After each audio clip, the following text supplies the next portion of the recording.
이거는 이제 구례에 가면 자연들이 바뀌라고 있는데, 제가 고창에 가면 그 상암공원이라는 데가 있어요. 그래서 상암공원이라는 데하고 고창 상암공원하고 구례 자연들이 바뀌는 여러분들이 꼭 한 번씩들 가보셨으면 좋겠어요. 그 구례에 있는 자연들이 파크는 아이쿱이라는 생협에서 구례 원래 농공단지로 조성되어 있었던 그 노는 땅에다가 거기에다가 라면 공장도 집어넣고 술 공장, 그다음에 전처리 시설들, 그다음에 뭐 농산물 유통 판매해야 될 과자류부터 여러 가지 이제 그 공장형 집합인데 그 안에 그 펜션 같은 것도 같이 있고 북한몰로 생각하시면 돼요. 회의장도 있고 CGV도 있고 그래서 이제 그 구례 일대에 살고 계시는 분들은 영업으로 거기로 오기도 하고 전체 부지는 이제 한 3만 평 정도 되는 데다가 이걸 만들었는데 이런 거를 이제 플랫폼이라고 이야기를 해요 요즘은. 그리고 공단도 이제 플랫폼이라는 관점에서 보면 또 새롭게 보여져요. 플랫폼이라는 거는 그냥 기차역 플랫폼이기도 하지만 그게 사람이 오고 가고 들고 난다라는 거는 그 안에서 많은 정보라든지 생각이라든지 교류라든지 이런 것들이 이루어진다고 보잖아요. 그래서 플랫폼 경제라고 이야기를 많이 해서 요즘 우리가 뭘 주문할 때 배달통 이런 것들도 일종의 플랫폼 경제라고 이야기를 하고 최근에 카카오 택시, 타다 택시 이런 게 논란이 됐었잖아요. 예를 들어서 인도네시아 같은 데는 아주 유명한 고잭이라는 애플리케이션이 있거든요. 저는 이제 인도네시아 같은 데 가면 고잭을 통해 가지고 오토바이로 주로 이제 다녀요. 근데 그 고잭은 공유경제가 왜 공유경제라고 이야기를 공유하고 그 카카오 택시하고가 다른 점이 뭐냐면 인도네시아의 그 전에 오토바이 타면 얼마 가는지 맨날 흥정하느라고 맨날 서로 불편했거든요. 그리고 이제 덥고 그러니까 막 다 이렇게 만지면 이렇게 뭔가 좀 찝찝하고 그런 컨디션이 다 그랬었어요. 근데 고잭이 들어오면서 어떻게 했냐면 유니온샵 같은 개념처럼 그 구성원들, 기존에 있는 구성원들을 가입을 받은 거예요. 그러면 가입을 받은 사람들은 기존에 자기가 벌었던 수입 정도가 보장이 되면서 유니폼을 얻고 다 녹색 그 헬멧 토구까지 이렇게 다 되거든요. 그리고 교육을 받고 휴가가 있고 그래요. 그러면서도 소득이 전혀 줄질 않았어요. 왜 그러냐면 사람들이 더 많이 안심하고 이용을 하게 되기 때문에 훨씬 더 경쟁력이 있고 물론 이제 지하철이 없어서 대도시에 지하철이 없기 때문에 그런다고 하지만 족자카르타 같은 데는 인구가 25만 정도 되거든요. 부산 정도 아무튼 27만 아무튼 25만이 나와 27만이 나는데 그 30만 이내의 그 도시들 같은 데도 고잭이 거의 손과 발이 돼서 움직이는데 그거는 같은 플랫폼이라도 기존에 있던 사람들한테 뭘 줬어요? 변화를 줬어요.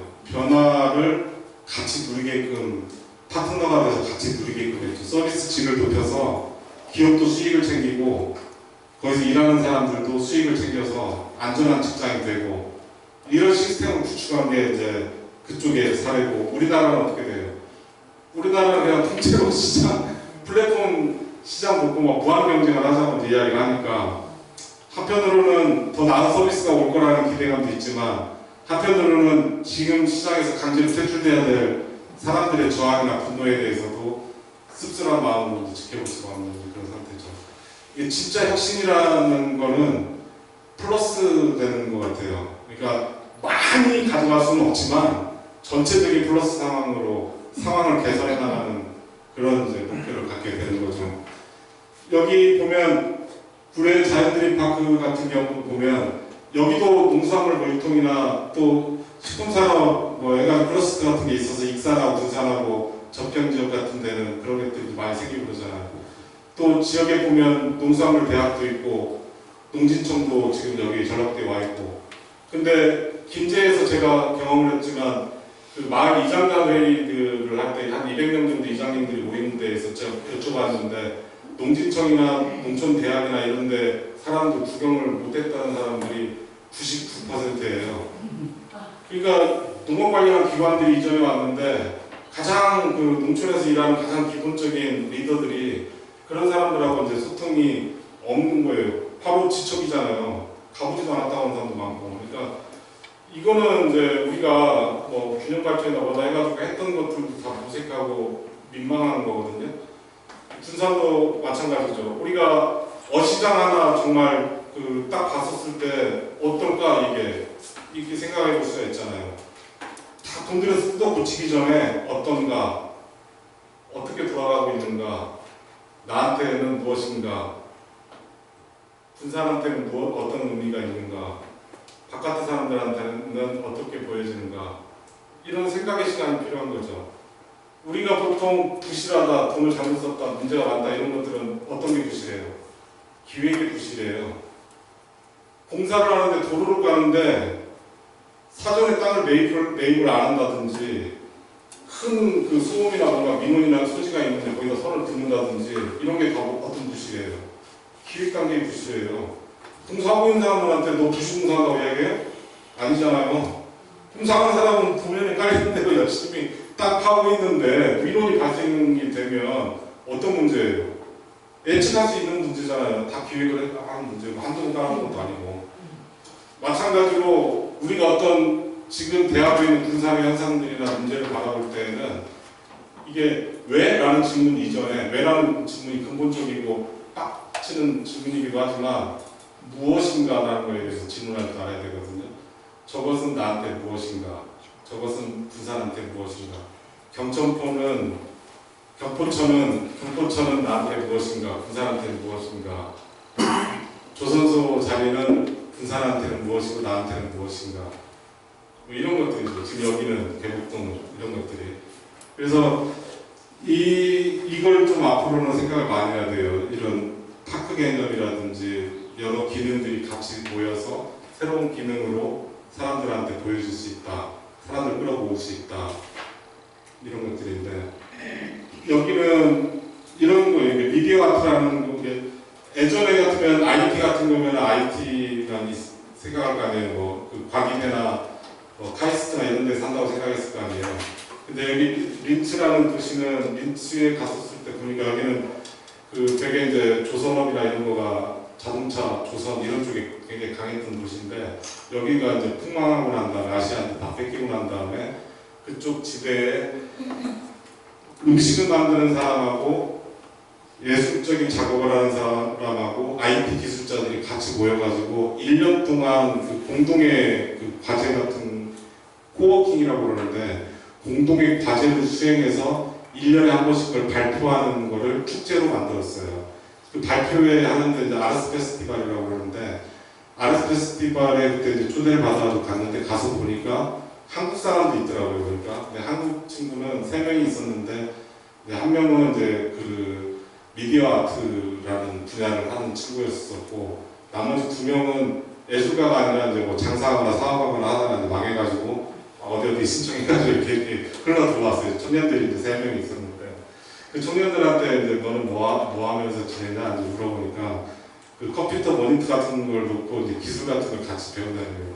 위치 추정이나 위치 관련한 그 동영상 이 기술에 대해서 이야기를 들으면 그걸 가지고 이 친구가 만든 건 뭐냐면은 그 위치를 기반으로 해가지고 가상의 사고가 생겼을 때 누가 다쳐가지고 이동해야 됐을 때 그 위치 지역에서 어떤 대응을 해야 될 건가에 대한 매뉴얼을 만드는 작업을 하고 있었거든요. 그리고 그걸 입체로 띄워가지고 제가 거기 앉아가지고 칸 돌리면 이쪽에서 교통사고 났었을 때는 어디로 가야 되고 뭐 해야 되고 이런 걸 이렇게 볼 수가 있게 돼 있어요. 그거를 그 도시에 대해서 모르는 사람도 아주 간단한 정보만 가지고 그걸 구성해가지고 그걸 돌리고 있고 그러거든요. 그러니까 이제 우리 이제 사회에서 막 변화하는 게 두려울 때가 있어요. 저 같은 경우는 커피를 사러 갈 때도 처음에 혼란스러웠어요. 아메리카노 하나 주세요 이렇게 한 다음에 막 핸드폰 쳐다보면서 이러고 있잖아요. 이러고 있는데 막 물어봐요. 카드 있어요? 어떻게 뭐 할인해줄까요? 어쩔까요? 그래요. 네, 아니 보세요. 계속 그러거든요. 그런 다음에 제가 그 갑질 이야기 했잖아요. 백화점에서 갑질했다는 거. 곰곰이 생각해보니까 나 같은 놈이 갑질 하는 놈하고 똑같은 것 같다 이런 생각이 들었어요. 그 다음부터는 어떻게 바꿨냐면은 아이스 아메리카노 주세요. 해서 이야기를 하면 뭐 어찌까요 물어보면 얼굴 쳐다보고 눈 쳐다보고 없습니다. 안 해줘도 됩니다. 고맙습니다. 매번 해야 되거든요. 영수증 됐습니다. 이렇게 해가지고 그걸 가져가요. 그게 에티켓이거든요. 근데 그거 적응하는 거가 너무 처음에는 불편했어요. 그리고 또 얼굴 쳐다보고 대답하는 게 익숙지가 않더라고요. 이게 난 커피를 하자 그냥 이렇게 마시려고 하고 급한데 그 사람 쳐다보고 계속 대화를 해야 되는데 잘 그냥 모르는 이야기만 자꾸 했으니까 그러니까 그냥 부정적인 답변을 계속 해야 하잖아요. 없어요, 아니요, 안 줘도 돼요, 없어요, 이야기를 해야 하잖아요. 그러니까 얼굴 쳐다보고 대화하는 짧은 그것도 피하고 싶었는데 그러지가 않은 거예요, 우리 사회는. 내 동생이나 자식이나 후배거나 동료일 수 있는 사람이 나한테 물어보는 거잖아요. 그리고 얼굴 쳐다보고 대답을 해줘야 되는 거죠. 이런 게 기술이에요. 삶의 기술이라는 거, 사회가 복잡해진다는 거는 에티켓을 익히는 거하고 비슷해요. 그냥 적응하는 거예요, 그런 분위기나. 그러면 얻는 것도 많아요. 넷플릭스라는 영화 플랫폼이라는 게 있어요. 드라마 이런 거. 그럼 저는 사실은 넷플릭스를 통해 가지고 굉장히 많은 드라마를, 미국 드라마 같은 걸 많이 보거든요. 그러면 벌써 시야나 이런 것들이 좀 다르잖아요. 그러니까 영어를 정말 못하지만 넷플릭스 드라마를 몇 편 보다가 갑자기 미국 놈이 와가지고 뭐라고 하잖아요. 그러면 대답을 못하고 거기 많이 듣던 말인데 하면서 이렇게 몸이 반응을 해요. 이게 다 그거가 어떤 환경의 변화들인데 가입하는데 예를 들어서 멜론이나 이런 음악 사이트 같은 가입하는데 15,000원, 12,000원 플랫폼 가입자들과 이렇게 되거든요. 그런데 그렇게 하면서 내 삶의 환경들이 달라지고 그러거든요.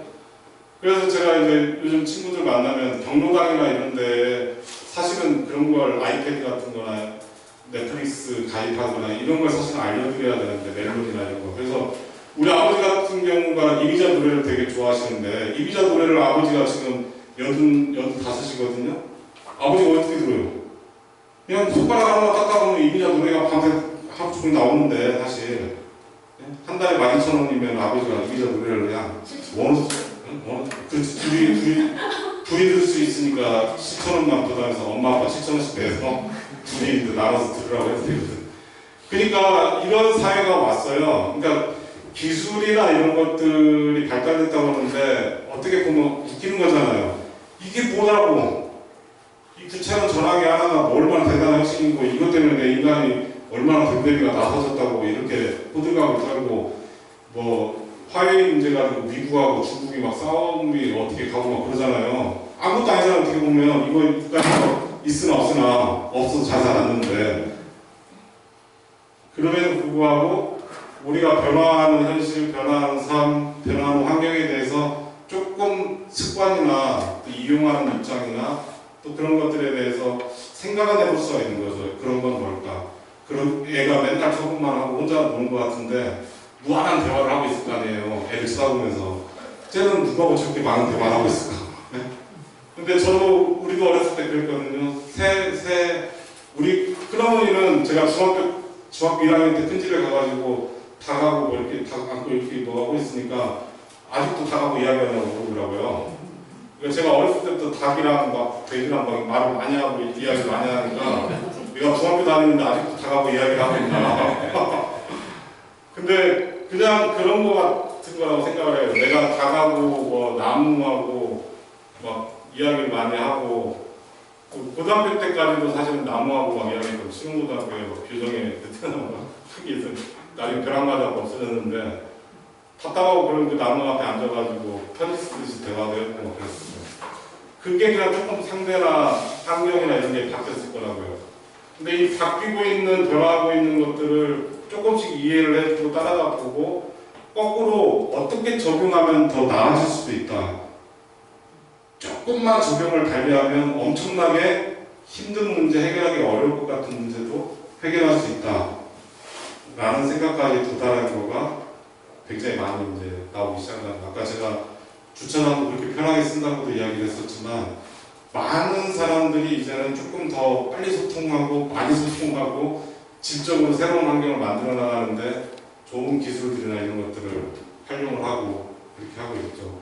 직업도 많이 바뀐다고 그러잖아요. 4차 산업시대로 이야기할 때 보면 의사보다 더 AI라고 해서 뭐 학습형 기기가 나오니까 내 몸을 나보다도 더 잘하고 어떤 의사보다 더 잘하는 기기가 하나 생기는 거 아니에요? 그만큼 변화하는 현실인 거고, 이게 구도청사인데 전라북도 감염을 복원한다고 그래가지고, 복원이라고 말할 때는 원형이라는 게 있을 때 원형을 뭐 복원을 하는 거지, 원형이 없는 거를 허물고 복원을 한다는 거는 이미테이션이라고 하죠. 그 복원이라는 게 리폼이라든지 리빌딩이라든지 이런 표현을 어느 나라에서도 쓰지 않는 놈의 복원이라는 말을 이제 갖다 붙이는 거예요. 근데 사실은 도청사가 한국전쟁 때 무기고로 쓰다가 이제 폭파가 돼가지고 53년도에 다시 지어졌는데, 그 당시에 이제 그런 것들이 어느 정도 그 디자인 쪽으로 반영이 됐던 건데, 그 옆에 일단 의회 건물은 30년대 건물이거든요.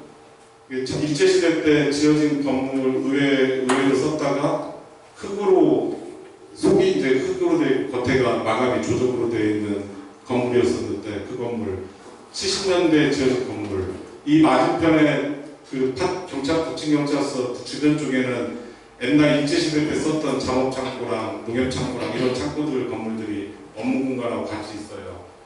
그러면 이 일대를 통틀어가지고 면적을 보면, 네? 우리나라 행정타운 중에서 가장 오래되고 가장 규모 있는 곳이 돼요. 대전에도 없어요, 서울에도 없어요, 부산에도 없어요, 강원도에도 없어요, 전국 어디에도 없어요. 우리도 없어졌어요.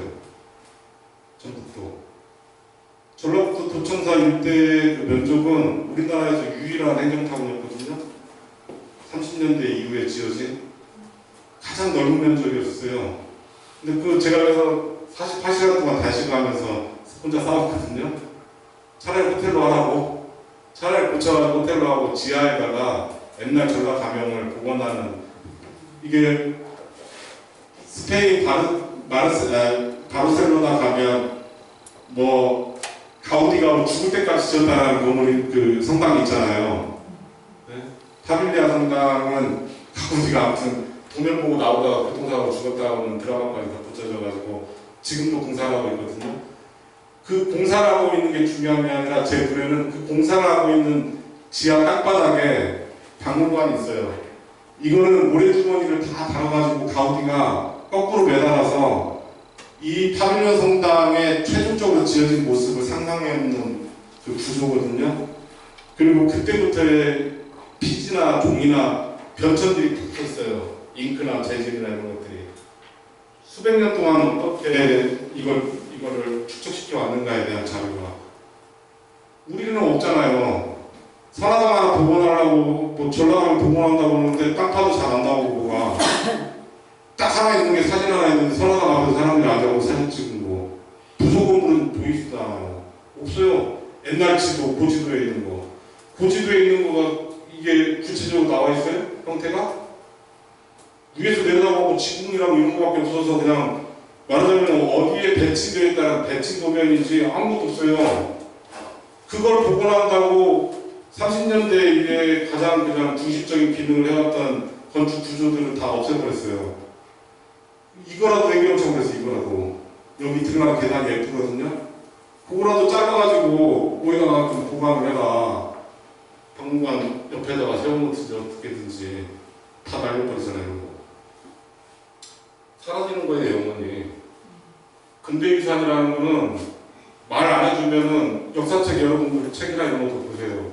맨 옛날 이야기, 조선 이야기. 지금 싸우는 거 보세요. 여당하고. 조선시대 이야기잖아요. 이게 사색 땅파하고 뭔 차이가 있어요?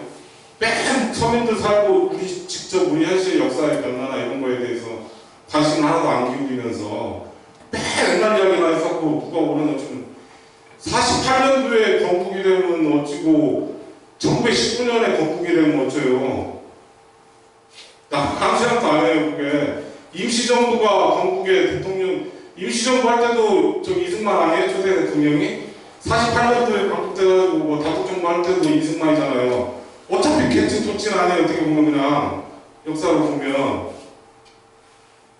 아니 그냥 나는 그냥 생각이 싸우는 문제냐 이게 이 민생 다 파헤쳐놓고 국회 멈춰놓고 싸워야 될 만큼 중요한 문제냐. 세월 가면 알겠지. 세월이 좀 더 가면 알 거 아니에요. 뒤편 안 오더라도 세월이 좀 더 가면 더 알게 되고. 이렇게 해놓으면 알라고 하겠어요? 주변하는 내 편으로 갈라져 놓는데 어떤 학자가 객관적이고 냉정하게 그걸 뭘 공부를 어떻게 분신기가 엄악해가지고 웃기는 짓들이에요. 눈앞에 있는 것도 우리가 지금 살고 호흡하고 있는 거에 대해서는 아무 구체의식, 역사의식, 책임의식도 없고 그냥 아무 그런 거에 대해서 깊은 갈등도 없이 그냥 보여주기식 남한테 이렇더라 이런 거 업적, 치적 이런 것들은 다 똑같잖아요. 그런 것들이. 그래서 이제 이런 사회적인 그런 거에서 역사나 문화나 이런 것들이 그냥 사라진다는 거에 대해서 뭔가 우리가 좀 생각을 해봐야 돼요. 그리고 여기 지금 군산도 여기 들어섰잖아요. 정원이 들어서서 뷰가 보이잖아요. 이쪽 건물의 이면이나 뒷면이나 이런 것들이 보이잖아요. 그럼 이 난강 같은 데 와서 천천히 한번 보세요. 어떻게 살아왔고 어떻게 살고 있고 나무결이랑 나이테랑 똑같은 것들이잖아요. 좀 천천히 보세요. 어떤 기능이 있었겠구나 뭐 있었구나. 아까 이준호 선생님이 저 데리고 들어가가지고 어떤 집을 보여줬는데 일식집이죠. 근데 흙벽에다가 수수깡이 드러나 있는 거 보면 일본에서 그런 집 봤어요? 구축은 누가 했어요? 한국 사람이 했을 거 아니에요. 어떤 걸로? 한국 재료 가지고. 어떤 걸로? 군산 사람들이 쓰던 걸로. 위에 보면 얼마나 기와랑 보면 얼마나 웃긴지 알아요? 판때기 달아가지고 거는 거는 건식 방식이거든요. 일본에서 기와를 얹는 방식인데 바깥에서 구슬을 보니까 거기다 흙을 개올렸어요. 그건 뭐예요? 조선군 방식이에요. 습식. 예? 그걸 왜 자꾸 일본 것이라고 그래요, 그걸. 그냥 시간이 근대라는 시간을 일본이라는 나라를 매개해서 경고하면서 우리 것이 만들어진 거거든요. 그게 뭐 일본 거고 뭐 한국 거고 이런 거 하나도 안 중요해요. 그러면 지금 미국 것들이요? 여기 앉은 사람들은? 제가 엊그저께 어느 카페에 갔는데 내 친구 한 명이 미국에 있으면서 수집해온 물건이라고 쭉 펼쳐놨는데 엄청나게 향수를 느꼈거든요. 코카콜라랑 뭐랑 무슨 인형이랑 뭐랑 제가 어렸을 때 동경했던 것들 있잖아요. 사달라고 못 산 것들. 그런 것들이 거기 잔뜩 있더라고. 그저 한번 뭐 애 갖고 있는 뭐 인형이랑 총이랑 이런 거 갖고 싶어가지고 막 그 길바닥에서 누워갖고 엄마한테 농성을 하고 엄마가 막 장땡하고 와서 막 저 새끼 하고 그때 그 동경했던 물건들이 거기에 다 있어요. 어디 거? 미제. 그러면 나는 미국파야? 아니 나는 그러면은 뭐냐고요. 여기 앉아있는 여러분들 뭐가 되는 거고. 유럽의 여러 나라들이 보면 뭐예요? 다 도시국가들이거든요. 그 나라들이 우리가 어디에서 식민지배를 받았고 어쩌고 이런 거 외우고 다니는 사람 봤어요? 전 한 번도 못 봤어요. 그거를 그냥 연대적으로 그냥 원래 그런 거니까 사람이 살고 있는 데들의 시대가 얽혀가지고 표현되고 형상되는 거기 때문에 무슨 흐름들, 무슨 문명으로 이해를 많이 해요. 어느 게 전국 당했었어. 전국 당했었는데 비밀 이런 사람 못 봤어요. 특히 스페인 같은 데 각 도시마다 전부 다 축구할 때 보면 미친 듯이 하는 이유 중에 하나가 도시국가 이런 거 하잖아요. 그때 한다고 그래가지고 축구할 때 막 경기에서 축구 응원하고 한다고 그래가지고 어느 사람이 뭐 300년 전에 이슬람 애들한테 우리가 점령당했던 거에 대한 분노가 아직도 안 풀렸다. 이런 사람 봤어요? 난 진짜 깜짝 놀랐어요. 한 명도 없어요. 200년 전, 100년 전 역사에 대해서 너무 덤덤한 사람들을 많이 봐서 이런 걸까? 우리가 지금 단일민족이고 이렇게 한반도에서 위태로운 어떤 나라잖아요. 어떻게 보면 긴장이 많은 나라고 그러다 보니까 굉장히 민감할 수밖에 없죠. 근데 다른 나라들에 보면은 이렇게까지 민감하지는 않거든요. 거꾸로 놓고 보면 부산이라는 도시가 우리 사회는 근대를 어떻게 경과했는가 라는 질문을 우리 한국 사회에다가 던질 수도 있어요. 한국은 근대라는 시간을 어떻게 보냈는가, 어떻게 경과했는가 더 깊이 보고 알아야 되는 거죠. 역사박물관 이런 거 근대박물관 이런 거 했을 때 되게 사람도 서운해하는 사람 많았잖아요. 그 앞에 창고랑 이런 것들을 저렇게 새 건물로 이렇게 꼭 했어야 되느냐 어쨌느냐 왜 지향 할 생각을 못하느냐 그런 이야기 하는 거하고 똑같아요. 지금 우리 눈에 보이는 거가 유일한 거고 지금 보이는 거가 유일한 시간들의 흔적이고 나를 설명할 수 있는 것들이기도 해요. 군산은 살지도 않았어요. 사람들이 지금 뭐 25만, 30만이 넘어야 되는데 그 100년 전에 그 이야기 갖다 써보세요. 여기 사는 데도 아니었잖아요. 군산에. 포구 쪽에 조그마한 마을에 있었잖아요. 어떻게 보면 한국에서 굉장히 낭만적인 도시잖아요. 장문도 선생이 호남사투리 하시는 장문도 선생이 옛날에 제가 한옥체험 관장할 때 와가지고 춤을 추신 다음에 군산에서 살면 어떠셨어요? 전주하고 비교해서. 전주도 행원이라는 곳이 있었고 군산에서도 있었잖아요. 술도 먹으면서 음악 듣고 했던 데가. 근데 군산 사람들은 씀씀이가 좋았어 그러거든요. 그러니까 그냥 르네상스거든요. 그러니까 전주에서 날고기는 애인들이 막 군산으로 왔던 거예요. 왜? 돈 벌라고. 왜? 돈 잘 쓰니까. 왜? 눈치 볼 게 없으니까. 토백이나 막 아버지 삼촌에 뭐 누구네 막 이런 게 층층이 쌓여있으면 사람이 어떻게 돼요? 깝깝해지거든?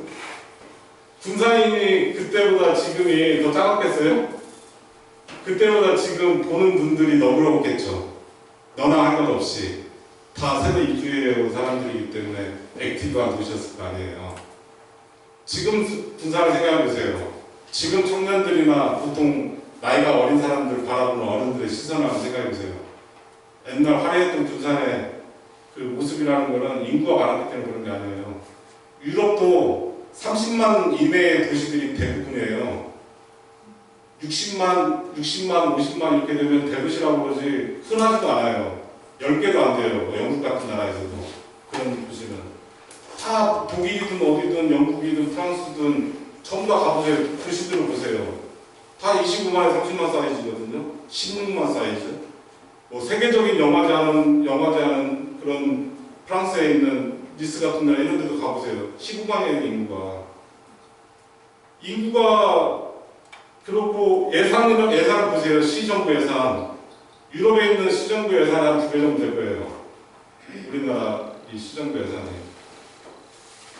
가만히 생각해 보세요. 공무원 수가 적다, 뭐 시 예산이 적다, 인구가 적다 이런 거 사실은 안 맞을 수도 있다는 거예요. 그냥 우리 도시가 군산이라는 도시가 언제부터 이랬을까? 언제부터 이렇게 눈치나 보고 뭐 인물평에 하나평에 누가 뒷담화에 이런 거에 붙여가지고 다른 도시들처럼 돼버렸을까? 적어도 군산은 전주나 익산이나 이런 데하고 달랐기 때문에 기질이 달랐다고 사람들이 이야기했었을 때에는 도시 같았기 때문에 다른 데는 농촌 지역에서 그냥 어물쩡저물쩡해서 도시화 된 거에 비해서 군산이라는 데는 처음부터 빡시게 도시로 시작했으니까 그러니까 도시 같았겠지. 그거를 무슨 갯바람이 어쩌고 그런 걸로 설명이 안 돼요. 뭐 바닷바람 어쩌고 다 설명이 안 돼요. 그거는 수백 년 동안 바다에서 물질하면서 살아온 사람들이 이렇게 쭉 이어져 와가지고 했을 때는 하는 말이지 군산 같은 도시에는 적용이 안 돼요. 군산은 그냥 식민지 개항 도시였고 식민지 개항 도시로서 우리나라에서 가장 자유로웠던 도시 중에 하나였을 거고 적어도 전라도에서는 가장 개방적이고 문화나 예술이나 이런 게 넘치고 돈도 넘치고 사람들도 활기차고 위아래도 없고 왜 우리 할아버지가 이런 사람들이 못해 그런 거지? 부산 사람들은 버릇이 없다고 이야기해요. 여기는 수학하다 이런 말도 하고 그래요. 왜 그러냐? 위아래가 없거든. 니나 내나 어디서 왔는지 희미하잖아요. 그러니까 막 그냥 뒤섞여서 막 이것도 저것도 같이 해보는 거예요. 동시에 뭐냐면 교육이 많이 잡혔었거든요. 기업 문화가 있어서 군산은 월급 받는 사람들이 많았어요. 뱃일도 했지만 월급 받는 사람들이 많다는 건 뭐예요? 그냥 부르주아 기반이 있는 거예요. 부르주아 기반이. 부르주아 자본주의나 이런 기반이 있다는 거는 공무원 사회에서 구습이나 악습이나 신분이나 이런 제약으로부터 상대적으로 개방적이고 자율적이고 독립적인 존재들이 이미 제일 먼저 출현했다는 거예요. 그래서 군산이 시인이나 연구하는 사람이나 뭐 현진관이 어쩌고저쩌고 하는 것도 설명이 안 되거든요. 아니 현진관 정도의 사람이 태어나려고 하면 그 몇 대부터 뭐 하고 그 주변 분위기나 이런 게 아우라가 있어야 되는데 근대를 대표하는 사람들이 이렇게 툭툭 튀어져 나오는 거는 그냥 그 도시가 얼마 안 됐든지 간에 한국의 도시였기 때문에 그런 거거든요. 없었잖아. 한국에 처음부터 끝까지 도시로 시작하는 데가 몇 군데나 있어요. 그러니까 무슨 뭐 계약 몇 년 이렇게 생각하지 마시고 밑도 끝도 없이 도시로 시작한 군산이라는 점에서 보면 문화라는 군산의 문화라는 것이 얼마나 더 개방적이고 얼마나 더 진취적이고 얼마나 더 포용적으로 가야 되는 건가 라는 상을 크게 만들고 생각을 해볼 만한 것 같아요. 이제 이런 이제 길에서 뭐 하고 이건 이제 제가 동문거리 여기가 이제 한옥마을이고 이쪽이 한옥마을이고 이 한옥마을에 이제 그 경계가 되는 게 북쪽 경계선이 동문거리 전주의 동문거리 쪽이거든요. 여기를 이제 2001년, 2년 이때 막 집중적으로 들이받아서 아까 이제 신석구 씨 작가가 저랑 같이 했던 때가 2004년도 전시했다고 거기 나와 있더라고요, 자료가. 2004년도쯤에는 이 동문거리 전체에 대한 그 1930년대부터 1990년대까지의 동문거리가 어떤 모습이었는가를 완벽하게 이해를 했어요. 그래서 저한테는 굉장히 중요했어요. 왜 그러냐면 한옥마을이 거주지 중심으로 되어 있는데 2004년도에는 집값이나 이런 것들이 뛰기 시작하잖아요. 그럼 진짜 뭔가를 전체를 보려고 하는 사람들 입장에서는 한옥마을하고 인접해 있는 상업가로를 가장 먼저 주목할 수밖에 없거든요. 상업가로가 기존 상업가로가 활력이 생겨야지 한옥마을도 상대적으로 도전할 수 있는 가능성이 높아지죠. 한옥마을이 된다고 싶으면 다 숟가락 얻고 싶을 거 아니에요. 거기다가 돈도 얻고 싶고 내가 있다고 또 티도 내야 되고 돈도 써야 되고 그러니까 제일 급한 게 뭐예요? 한옥마을이 조금이라도 오래 가려면 주변의 상업가로나 형태들이 얼마만큼 활력이 생기느냐 그 체력을 어떻게 만들어야 되느냐 동문거리를 2001년도에 조사해보니까 공실률이 이렇게 비어있는 건물의 비율이 38%, 거의 40%에 가까운 38% 정도 됐거든요. 보통 도시에서는 도시학을 다룰 때는 공실률이 20%가 나오면 이제 전면적인 조정기에 들어가는 거리로 봐요. 근데 그게 거의 그냥 따블로 나와버렸어요. 그래서 이제 생짜로 이제 거기에서 문화 예술을 사람들이 발딛고 있는 곳이기도 하고 또 그분들하고 같이 이제 열심히 새로운 문화를 만들어 갔던 거거든요. 남부시장을 사실 먼저 하고 싶었는데 남부시장은 너무 덩어리가 크고 엄두가 안 나서 2004년도 이후에 이제 남부시장을 이제 거기다가 뭘 해보고 청년을도 만들고 이런 걸 해본 거거든요. 이게 순수한 마음이 없었어요. 그냥 내 마음은 한옥마을에서 내가 봤던 그 느낌, 그 인상이 오래 갔으면 좋겠다. 한옥마을의 변화가 좀 더뎠으면 좋겠다. 상업적인 부분들을 좀 분산시켰으면 좋겠다. 이게 하나의 그냥 목표였었거든요. 그리고 그냥 주변 일들에 많이 집중을 했던 거예요. 지금 군산도 마찬가지예요. 군산 여기가 근대거리라고 하고 사람들이 찾아올 때 공공이나 이런 쪽에서 제일 먼저 신경 써야 되는 거 어디예요? 주변이에요, 주변. 압력이나 이런 부분들이 조율되고 실제로 사람들이 거주하면서 이 여기를 평일에도 지지시켜줘야 될 거 아니에요. 돌아가게끔. 그러려면 사람이 살아야 되잖아요. 어떻게? 또 땅이나 팔아서? 또 몰수해서? 이런 방식이 아니라 협동조합 방식으로 가야죠. 사회주택도 좀 만들고 집 주인도 지분형으로 참여해가지고 집 주인도 도움이 되고 또 자본이 없잖아요. 여기 아까 무슨 명신시장? 아니 명산시장. 명산시장 쪽으로 우연히 가본 적이 있어요. 몇 년 전에. 명산시장을 걸어가면서 저쪽 해방굴 있는데 거기 그 경관들이 다 없어졌는데 일부가 좀 산 쪽에 좀 남아있고 밑에 쪽에서 올라가는데 명산시장부터 거기까지 올라가는 이렇게 쭉 들어가는 그 선형 자체가 구름하고 도로의 패턴하고 집들의 위치하고 이런 것들이 되게 자연스럽단 말이죠. 근데 거기는 다 낡고 정말 뭔가 방치되어 있고 그래요. 거기 사시는 분이 돈이 있겠어요? 그럼 같이 돈을 태워서 할 수 있는 방법은 없을까요? 라고 생각할 수가 있어요. 그죠?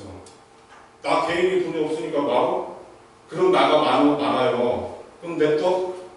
그러다 어느 순간에 돈 있는 재벌이나 돈 있는 사람이 와가지고 싹 놔붙여가지고 싹 올려서 사는 사람 내쫓고 딱 찔러서 내쫓고 내쫓길 때 돈이 돼요 안 돼요? 아파트 입주금도 안 되는 돈 갖고 나가서 또 저는 어디 자기 집 놔두고 어디 새들어 살아야 되고 그렇게 부스러지게 되는 거거든요. 그러지 말자라는 거거든요. 사람은 부스러기 취급을 하지 말고 뭔가 자체적으로 뭔가를 하기 어려울 때 사회적으로 어떻게 이걸 같이 할 것인가 환경이나 주거 문제를 어떻게 우리 안에서 더 좋은 차원의 가치로 만들어낼 것인가 제가 아까 이야기했잖아요. 공익경제라는 거는 그냥 누구 거다가 중요한 게 아니라 다른 차원으로 도약하기 위해서 뭔가 생각하는 거거든요. 그 다음 차원으로 도약하는데 이 집주인들이 일정한 지분을 가지고 집이 고쳐져서 자기의 자산 가치가 올라갔지만 이 집의 이득이나 이익은 내 것만은 아니고 사회적으로 뭔가가 돌아갈 수 있다는 것과 거기에 사람들이 좀 더 살게 되면 그 일대의 소비나 이런 것들이 조금 더 나아진다는 거. 그리고 그런 이제 사회적 협동조합이나 이런 협동조합 주택 같은 게 만들어지게 되면 그래도 집을 집답게 생활은 생활답게 나의 삶을 존중하듯이 남의 삶도 존중하고 이런 문화들이 있어야지 프랜차이즈라든지 그냥 획일적인 형태의 패턴화된 소비가 아니라 분산 사람들이 한번 해낼 만한 것들로 물건을 만들고 소비하고 그걸 즐기고 그걸 사람들하고 나누고 이런 것들이 만들어질 수 있다. 그래서 어떻게 보면 자꾸 이렇게 특화되고 집중되고 이런 것들은 그냥 보통 사람도 누구나 다 볼 수 있는 것들이지만 사회적 삶에 대해서 전체를 더 이해하고 싶으면 더 들여다봐야 돼요. 주변 상황들을 더 이해하고 그 부분들이 지금 있는 상황들하고 어떻게 교화될 것인가. 그리고 제가 사람들이 한옥마을 할 때도 솔직히 2004년도 5년도 그때 전주 한옥마을 해가지고 전주시장보다 제가 방송이나 신문에 더 많이 나왔거든요. 송하진 시장이 막 열받아가지고 돈 우리가 쓰는데 저 새끼 왜 돈 많이 나오냐고 짜증낼 정도로 제가 많이 나왔어요. 왜 그러냐면 장소 마케팅을 할 줄 모르기 때문에 한옥마을 맨날 왔어요. 이런 얘기밖에 못 하잖아요. 한옥마을이 어떤 이야기가 있고 어떤 삶이 있고 뭐가 있고 이런 이야기를 못 하잖아요. 알아요? 그때 그 당시에 사람들이 행정했던 사람들이 자기가 거기에서 뭐 자기 아버님 뭐가 있었다고 이야기를 하는데 옆집 사람은 뒷집은 그 옆에 건너쪽은 어떤 일이 있었고 어떻게 살아왔는데 5분도 이야기 못 하잖아요. 그런 거 다 쉽다는 거예요. 그러니까 진짜 장소 마케팅을 하고 사회를 붕업하고 새로운 것들을 만든다? 되게 재밌고 깊이 이해하면서 새로운 것들에 대해서 발견하고 이런 거거든요. 그냥 한동안 명제가 나는 오늘 무엇을 발견할 것인가 이게 명제가 돼야 될지도 몰라요. 남들이 말하는 거 말고 나는 오늘 무엇을 발견할 것인가 아주 흥미로운 삶이잖아요. 찬찬히 들여다봐야 되거든요. 삼양다방에 사롱 세리누라는 그룹이 있었다고 그러잖아요. 레코드 틀고 자료 발표하고 돌았대요. 51년도거든요. 한국 전쟁을 하고 있는데 전쟁이 터져가지고 전쟁을 하고 있는데 전쟁 동안에 그 다방에 앉아가지고 음악회를 하고 있어요. 전주 사람들이. 네? 그리고 우리나라에서 처음으로 이게 전라도에서 처음으로 출범한 남녀 혼성 산악회 이름이 에델바이스거든요. 에델바이스가 출범한 게 53년도예요. 해방이 되네 만에 전쟁이 끝나네 만에 하고 있는데 그래도 산악회를 만들고 세상 들어가는 거예요 이렇게. 네? 그때 그게 순간적으로 그래서 제가 물어봤어요. 이게 이화업 선생님이라는 분이 인터뷰를 했던 건데 아니 사람들 죽어나간 전쟁통에 당신들이 한가해질 수가 있냐고 물어봤더니 다 백수였어. 다 배고팠고 뭘 하려고 해도 다 백수고 그냥 하는 일이 밥이랑 어떻게 살면 될까 이런 거 아무 일이나 막 그냥 되는 대로 했는데 그래도 놀고 싶었다는 거예요. 네? 안 미안할 때 놀아도 왜? 다 백수니까. 이 집 자식도 백수고 저 집 자식도 백수고 다 평등한 백수들끼리 있는데 부끄러워요? 누가 닥달을 해요? 닥달 안 하잖아요. 노벨 백수나 진짜 이런 거는 누구처럼 뒤죽지 해라다가 다 했었을 때나 되는 거지. 53년도에는 아무도 닥달을 안 했대요. 그냥 뭐 답도 없고. 그러니까 뭐가 생겨요? 여러분 잘 생각해보세요. 문화라는 게 꼭 돈 있어야지 문화가 있을 것 같잖아요. 뭐 CJ가 문화일 것 같고 또 BTS나 이런 것들이 나와야지 문화일 것 같고 그러잖아요. 53년도에는 뭐가 있었을까요? 쥐뿔도 없었어요. 다 함께 먹던 시절이거든요. 근데 모여가지고 음악다방에서 음악을 듣잖아요. 놀랍죠? 진짜 사람은 죽을 때까지 놀아야 되는가 봐. 그런 생각이 들어요. 문화라는 게 그런 거거든요. 문화라는 거를 사람들, 여태까지 많은 사람들은 뭐 뭐 돈이 있어야 꽃 피운다, 자본이 있어야 꽃 피운다, 맞는 말이겠죠. 그러나 돈이 없다고 문화가 없냐? 돈이 없다고 못 누나? 돈 없으면 그냥 사람들이 그냥 먹고 가만히 있을 것 같으냐? 아니라는 거예요. 사람들은 끊임없이 뭔가를 움직일 수 있는 에너지가 있어요.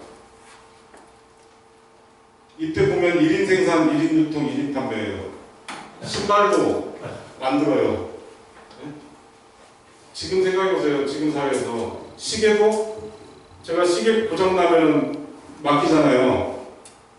요즘 시계를 고장나가지고 맡고 있는 항상을 지금 젊은 사람들은 아예 모르거든요. 시계 맡긴다는 것도 모르고 약이나 떨어지면 모를까? 근데 옛날에는 시계 하면은 부품 혹시 또 이거 생빙인데 이거 땅바로 갈아끼면 어떡하고 걱정하면서 맡기잖아요.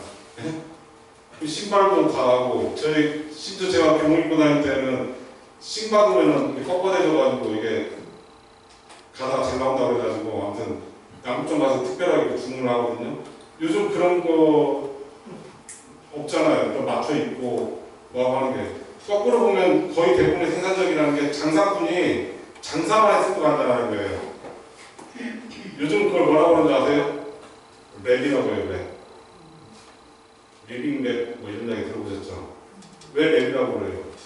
1인 R&D가 있으니까 랩이라고 그러거든요. 빵을 하는데 레시피라는 걸 연구 개발하고 그걸 사람들한테 정보를 올려주고 자기의 빵이 어떤 타이밍에 어떻게 되고 이 재료는 어디서 왔고 어디서 온 재료가 왜 이 빵에 쓰였고 여기서 만들어진 거하고 뭐가 결합이 됐고 이런 이야기를 해요. 그걸 랩이라고 많이들 이야기를 하거든요.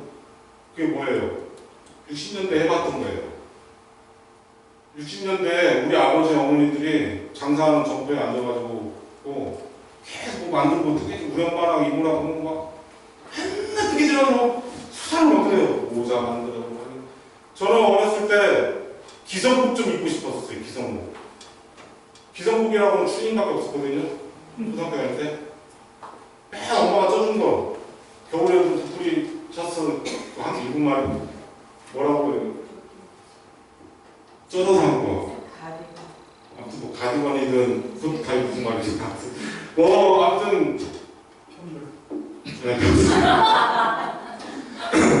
만들어졌단 말이에요. 만들어졌다는 거예요. 핵심은 엄마가 만들어준 옷으로 겨울을 나섰을 때에 엄마는 장인이에요, 아니에요? 장인이에요. 여기 떨어지면 어떻게 해요? 가죽을 여기다가 덧대가지고 해줘요. 그럼 추셔츠라고 운동도 하겠다고 하면 아버지가 뭐라고 하면 요즘 독일 사람들이 겪고 다닌다고 해요. 아무도 어디서 들었는가 모르겠는데 아버지가 이야기를 할 때 정말 창피해가지고 못 이기는 거예요. 이게 막 국물이나 이런 게 떨어지면 새로 쩔어주든지 했으면 좋겠는데 여기다 가죽을 붙여가지고 한번 색깔도 막 또 빨간색으로 해가지고 너무 이제 어렸을 때 충격적이잖아요. 비주얼이. 근데 아버지가 그래서 독일에서 왔다 그러니까 또 그런 독일 분위기라면 또 괜찮겠다 이런 생각이 들잖아요. 애들이 뭐라고 하면 독일에서 유행하는 거라고 하니까 또 되더라고. 이런 게 다 랩이거든요, 랩. 그래서 요즘은 그걸 어떻게 하냐면은 팬랩이라고 해요. 이제 나중에 이제 뭐 여러분 혹시 이제 메이커스 시대, 메이커스라는 말들을 듣게 될 거예요. 이제 이런 공부를 하시다 보면 메이커스 시대라고 해가지고 생산자 시대라고 이야기를 하거든요. 어떤 사람이 아까 제가 세운상가 이야기를 할 때 그게 굉장히 중요하다고 이야기했던 게 뭐냐면 런던 같은 데에서는 세운상가나 그 을지로하고 똑같은 상황을 뭐라고 표현하냐면 런던 메이드 프로젝트라고 하거든요. 지금 8년째 진행하고 있어요. 런던에 있는 조그마한 공장, 조그마한 뭐 학고방, 우리 식으로 하면 학고방 같은 곳들 이런 곳들이 사회적으로 관찰되고 사회에 어떤 영향하고 융합될 수 있는지를 끊임없이 추적을 하면서 가고 있어요. 그게 런던 메이드 프로젝트거든요. 우리가 우습게 봤잖아요. 우리 엄마의 기술을. 네? 그런 기술력들, 손으로 했던 것들, 이런 기술들이 지금 메이커스 시대라고 해가지고 어떤 사회가 무너지지 않고 그 사회가 튼튼하게 가기 위해서는 제작자들의 시대가 돼야 된다. 만드는 사람들의 시대가 돼야 된다. 이걸로 크게 이제 패러다임이 바뀌고 있다는 거예요. 우리 천시에 봤잖아요. 얼마나 천시하는지 아세요? 세계 기능공대회에서 이 벽돌 쌓는 사람 있잖아요. 벽돌 이런 거. 옛날 같은 미장. 옛날 같으면 막 제가 지금도 기억이 나요. 뭐 오픈카에다가 막 그 세계 대회에서 막 1등했다고 뭐 양복 1등 뭐 1등 해가지고 막 꽃감만 태우듯이 그렇게 왔었거든요. 근데 우리나라가 몇 년 전에 2명이 배출이 됐거든요. 이 벽돌 조작하시는 분들, 벽돌공이 세계에서 1등했어요. 세계. 한 명은 지금 바텐더 하고 있어요. 왜 바텐더 하냐고 KBS 뭐 창이라는 시사프로 창에서 인터뷰한 걸 봤어요. 왜 당신 바텐더에 세계에서 제일 벽돌 잘 쐈던 사람이? 아까 제가 말한 오스트리아 같으면 우리나라에 그 나이는 어려도 거의 중진급 정교수 정도 보장이 되거든요. 마에스트로라고 해가지고 세계 기능공대에서 1등 하면은 어마어마해요. 그 존경이나 이런 거가. 겨울 같은 때는 감이 아니라고 아무것도 못해요. 그런 사람들은. 그 악천수반이라는 걸 사회가 지도를 하기 때문에 그동안에 기술 습득을 하게 되어 있거든요. 대학을 안 나가서 공부를 안 하는 게 아니라 평생교육이라는 그런 상황들이 있어요. 그런 데서 그 친구 바텐더 한다는 친구 왜 바텐더 하나? 늦게 쌓는다고 욕 얻어먹어. 대충 쌓아놓는데 제대로 쌓는다고 고집 피우다고 욕 얻어먹어. 빼준 욕만 얻어먹다가 돈도 제대로 못 받고 그거 몇 년을 시달린 거예요. 그 인터뷰 보는데 얼마나 하시는가 몰라요, 그게. 이게 뭐지? 세계에서 그거를 제일 빨리 안전하고 튼튼하고 규격에 맞게 제일 잘 쌓는 사람이 한국에서는 매일 한 3년 동안 욕만 얻어먹다가 손기술이 좋으니까 바텐더로 전화버렸어요. 바텐더 이거 칵테일 잘 맞는데요. 잘 흔들고 막 이런 거. 비극이잖아요. 메이커스 시대라는 게 지금 성금 와가지고 다 세계적으로 팬랩이라는 게 뭐냐면 만드는 제작 설계도를 세계적으로 공유를 해요. 그러한 정신으로 도시를 만든다는 걸 탭시티라고 그러거든요. 바르셀로나에서 이제 다 모여가지고 올해가 작년 회의 때 서울을 탭시티로 선언을 했어요. 바르셀로나에서. 그건 뭐냐면은 하버드에서 시작된 운동이었는데 하버드에서 보니까 플라스틱 같은 거가 있을 거 아니에요. 우리 이런 얘기 많이 들어봤죠. 아구나 고래나 이런 데가 아구가 자기 몸에 3배의 플라스틱을 먹고 죽었고 떠날려왔다. 고래가 어느 날 와서 충동적으로 죽은 줄 알았는데 뱀 발라보니까 플라스틱이 고래 몸무게하고 비슷한 만큼 먹었다. 이런 얘기 들어보셨죠?